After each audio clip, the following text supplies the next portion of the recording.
मुरारी नाथ नारायण सुदेवा पितमात स्वामी सखा हमारे हे नाथ नारायण वासुदेवा हरे कृष्णा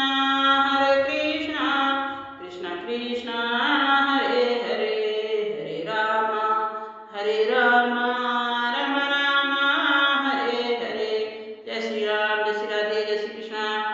हम अपना ब्लॉग लेकर, वीडियो लेकर हाजिर हैं आप सबके सामने। और बहुत दिन बाद हम फिर से अपने घर में लौटे हैं, 15-20 दिन बाद। और भागवत कथा को बहुत दिन बाद फिर से पढ़ रहे हैं। बाकी बची हुई है भागवत कथा बहुत सारी, और आगे हम आपको सुना नहीं पाए तो हम क्षमा चाहते हैं। आज हम फिर से लेकर बैठे हैं अपने भागवत कथा के 10वें स्कंद का 63वां अध्याय। तो आप सब सुनिए, लाइक करिए, कमेंट करिए और सब्सक्राइब करिए। अच्छा लगे तो शेयर भी करिए और कमेंट तो जरूर करिए। धन्यवाद। तो सुनिए हमारे 10वें स्कंद, भागवत कथा के 10वें स्कंद का 63वां अध्याय। भगवान श्री कृष्ण के साथ बाणासुर का युद्ध। हमने बाणासुर तक की कहानी सुनाया था, जो अनिरुद्ध के हरण कर ले गए थे। जो उषा नाम की बाणासुर की लड़की थी, उन्होंने हरण कर लिया था अनिरुद्ध जी को। अब वहीं उनके महल में रहते थे। तो जब बाणासुर को पता चला तो उन्होंने बंधन कर लिया, बांध लिया अनिरुद्ध को और श्री कृष्ण के साथ लड़ाई, क्योंकि श्री कृष्ण भाव होते थे अनिरुद्ध जी। तो सुनिए श्री सुखदेव जी क्या कहते हैं। श्री सुखदेव जी कहते हैं, ऐसी बरसात के 4 महीने बीत गए, परंतु अनिरुद्ध जी का कहीं पता न चला। उनके घर के लोग इस घटना से बहुत ही शोकाकुल हो रहे थे। एक दिन नारद जी ने आकर अनिरुद्ध जी का शोणितपुर जाना, वहां बाणासुर के सैनिकों को हराना और फिर नागपाश में बांधा जाना, यह सारा समाचार सुना। श्री कृष्ण जी अपने आराध्य देव मानने वाले यदुवंशियों के शोणितपुर पर चढ़ाई कर दी। श्री कृष्ण बलराम जी के साथ उनके अनुयायी सभी यदुवंशी प्रद्युम्न, सत्यादित्य, शाम्ब, शरण, नंद, उपदन और भरत आदि ने 12 अक्षौहिणी सेना के साथ व्यूह बनाकर चारों ओर बाणासुर की राजधानी को घेर लिया। जब बाणासुर ने देखा कि यदुवंशियों की सेना नगर के उद्यान पर कोटों से द्वारों को तोड़फोड़ कर रही है, तब उसे बड़ा क्रोध आया और वह भी 12 अक्षौहिणी सेना लेकर नगर से निकल गया।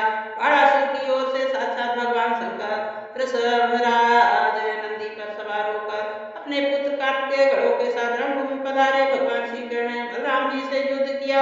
परीक्षित यह युद्ध इतना अद्भुत और घमासान हुआ कि उसे देखकर रोंगटे खड़े हो जाते। भगवान श्री कृष्ण शंकर जी का और प्रद्युम्न का स्वामी कार्तिकेय का युद्ध हुआ। बलराम जी कुंभांड और कुंभकर्ण का युद्ध हुआ। बाणासुर पुत्र के साथ सांब और बाणासुर के साथ सत्यादित्य भिड़ गए। ब्रह्मा आदि बड़े बड़े देवता, ऋषि मुनि, सिद्ध चरण, गंधर्व, अप्सराएं और यक्ष विमानों पर चढ़ चढ़ कर युद्ध देखने के लिए आ पहुंचे। भगवान श्री कृष्ण ने अपने शांग धनुष के तीखी नोक वाले बाणों से शंकर जी के अनुचरों को प्रेम, भूत प्रेत, प्रमथ, भूता, गडाग्नि, यातुधान, बेताल, विनायक, प्रेतगण, मातृगण, पिशाच, कूष्मांड और ब्रह्मा राक्षसों को मार मार कर देड़ दिया।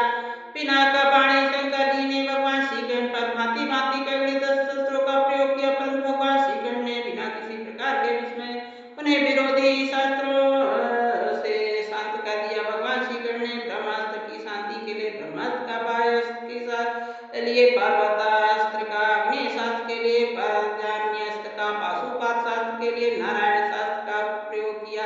इसके बाद भगवान श्री कृष्ण जम्हास्त्र से, जिससे मनुष्य को जम्हाई पर जम्हाई आने लगती है, महादेव को मोहित कर दिया। वे युद्ध से विरत होकर जम्हाई लेने लगे। भगवान श्री कृष्ण शंकर जी की छुट्टी पाकर तलवार, गदा और बाणों से बाणासुर की सेना संहार करने लगे।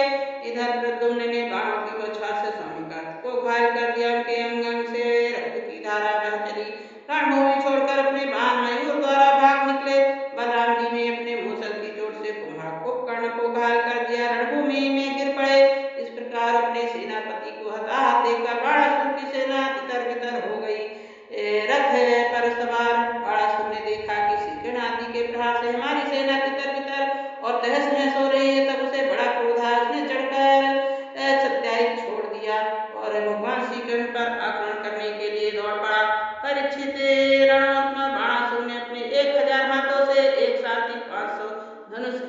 एक एक पर दो दो बाण चढ़ाए, परंतु भगवान श्री कृष्ण ने एक साथ ही उसके सारे धनुष काट डाले और सारथी रथ तथा घोड़ों की धराशायी कर दिया। वहीं शंख ध्वनि की कोटरा नाम की एक देवी बाणासुर की धर्म माता थी। वह अपने उपासक पुत्र के प्राणों की रक्षा के लिए बाल बिखेर नंग धड़ंग भगवान श्री कृष्ण के सामने जाकर खड़ी हो गई। भगवान श्री कृष्ण ने इसलिए ही कहकर उस पर दृष्टि न पड़ जाए अपना मुंह फेर लिया। वे दूसरी ओर देखने लगे, तब तक वाराणसुर धनुष कट जाने और रथहीन हो जाने कारण अपने नगर में चला गया। इधर जब भगवान शंकर ने भूत गण इधर उधर भाग गए, तब उनका पीछे छोड़ा हुआ 3 सिर और 3 पैर वाला जब 10 दिशाओं में जलाता हुआ भगवान श्री कृष्ण की ओर दौड़ा। भगवान श्री कृष्ण ने उसे अपनी ओर आते देखकर उसको मुकाबला करने के लिए अपना ज्वर छोड़ा। जब वैष्णव महेश्वर और दोनों ज्वर आपस में लड़ने लगे, अंत में वैष्णव ज्वर के तेज से महेश्वर ज्वर पीड़ित होकर चिल्लाने लगा, अत्यंत भयभीत हो गया। तब उसे अत्यंत कहीं त्राण न मिला। तब वह अत्यंत नम्रता से हाथ जोड़कर शरण में लेने के लिए भगवान श्री कृष्ण को प्रार्थना करने लगा। ज्वर ने कहा, प्रभु आपकी शक्ति अनंत है, महादेश्वरों को भी परमेश्वर आप सबके आत्मा और सर्वस्व रूप हैं। आप अद्वितीय और केवल ज्ञान स्वरूप संसार की उत्पत्ति स्थिति संहार के कारण आप ही हैं। श्रुतियों के द्वारा आपका ही वर्णन और अनुमान किया जाता है। आप समस्त विकारों से रहित स्वयं ब्रह्मा, आपको मैं प्रणाम करता हूँ। काल दैव कर्म जीव शुभा सूक्ष्म शरीर सूक्ष्मात्मा प्राण अहंकार एकादश इंद्रियां पंचभूति इन सबका सिंहार लिंग शरीर बीज अंकुर ज्ञान के अनुसार इससे कर्म और कर्म से फिर लिंग शरीर की उत्पत्ति, यह सब आपकी माया, आप माया के निषेध की परम अवधि हैं। मैं आपकी शरण ग्रहण करता हूँ। प्रभु आप अपनी लीला से अनेकों रूप धारण कर लेते देवता साधु लोग मर्यादा का पालन पोषण करते हैं, साधु साथ ही उन्मार्गी हिंसक असुरों का संहार भी करते। आपका यह अवतार पृथ्वी का भार उतारने के लिए। प्रभु आपके शांत उग्र अत्यंत भयानक दुस्सह तेज सब मैं अत्यंत संतप्त हो रहा हूँ। भगवान देहधारी जीवों का तभी तक ताप संताप रहता है जब तक वे आशा के फंदों में फंसे रहने के कारण आपके चरण कमलों की शरण नहीं ग्रहण करते हैं। भगवान श्री कृष्ण ने कहा, त्रिश्रा मैं तुम्हारे पर प्रसन्न हूँ। अब तुम मेरे ज्वर से निर्भय हो जाओ। संसार में कोई हम दोनों के संवाद का स्मरण करेगा, उसे तुमसे कोई भय न रहेगा। भगवान श्री कृष्ण इस प्रकार कहने पर महेश्वर ज्वर में प्रणाम करके चला गया। तब तक बाणासुर रथ पर सवार होकर भगवान श्री कृष्ण ऐसे युद्ध करने के लिए फिर आ पहुंचा। परीक्षित बाणासुर अपने 1000 हाथों से तरह तरह हाथ यार ले रखे थे। वह अत्यंत क्रोध से भरकर चक्रपाणी भगवान पर वर्षा करने लगा। भगवान श्री कृष्ण ने देखा बाणासुर तो बाणों की झड़ी लगा रहा, तब वे छुरे के समान तीखी तलवार चक्र से उसकी भुजाएं काटने लगे, मानो कोई किसी वृक्ष की छोटी छोटी डालियां काट रहा हो। भक्तवत्सल भगवान शंकर ने देखा कि बाणासुर की भुजाएं कट रही हैं, तब वे चक्रधारी बाणासुर श्री कृष्ण के पास गए और स्तुति करने लगे। भगवान शंकर ने कहा, प्रभु मेरे मंत्रों में प्यारे रूप से छिपे हुए परम ज्योति स्वरूप ब्रह्मा शुद्ध हृदय बाणगण आपके आकाश के समान सर्वव्यापक निर्विकार निर्लेप स्वरूप का साक्षात्कार करते हैं। आकाश आपकी नाभि, अग्नि मुख और जल, फिर स्वर्ग सिर दिशाएं कान और पृथ्वी चरण चंद्रमा मन सूर्य और मैं शिव आपका अहंकार हूँ। समुद्र आपका पेट और इंद्र भुजा, धन्यादि औषधियाँ रोम है, मेष केश हैं और ब्रह्मा बुद्धि प्रजापति लिंग और धर्म हृदय हैं। इस प्रकार समस्त लोक और लोकांतरों के साथ जिसके शरीर की तुलना की जाती है वे परम पुरुष आप ही हैं। अखंड ज्योति स्वरूप परमात्मा आपका यह अवतार धर्म की रक्षा संसार के बुद्ध वृद्धि के लिए हुआ है। हम सब आपके प्रभाव ही प्रभावित होकर सातों गुणों का पालन करते। आप जाति विजाति स्वगत भेद से रहित हैं, एक और अद्वितीय पुरुष हैं। माया कृत जागृत स्वप्न और सुसुप्त इन तीनों अवस्थाओं में अनुगत और उनसे अतीत तत्व भी आप ही हैं। आप किसी प्रकार के वस्तु के द्वारा प्रकाशित नहीं होते, स्वयं प्रकाश हैं। आप सबके कारण है, परंतु आपका ना तो कोई कारण है ना तो आप में कारणपना है। भगवान ऐसा होने पर भी आप तीनों गुणों से विभिन्न विषमताओं को प्रकाशित करने के लिए अपनी माया से देवता पशु पक्षी मनुष्य आदि शरीर के अनुसार भिन्न भिन्न रूप प्रतीत होते हैं। प्रभु जैसे सूर्य अपनी छाया बदलती है, ढक जाता है और उन बादलों तथा विभिन्न रूपों को प्रकाशित करता है, इसी प्रकार आप तो स्वयं प्रकाश परंतु गुणों के द्वारा मन ढक भी से जाते हैं। समस्त गुणों तथा गुणाभिमानी जीवों को प्रकाशित करते हैं। वास्तव में आप अनंत है। भगवान आपकी माया से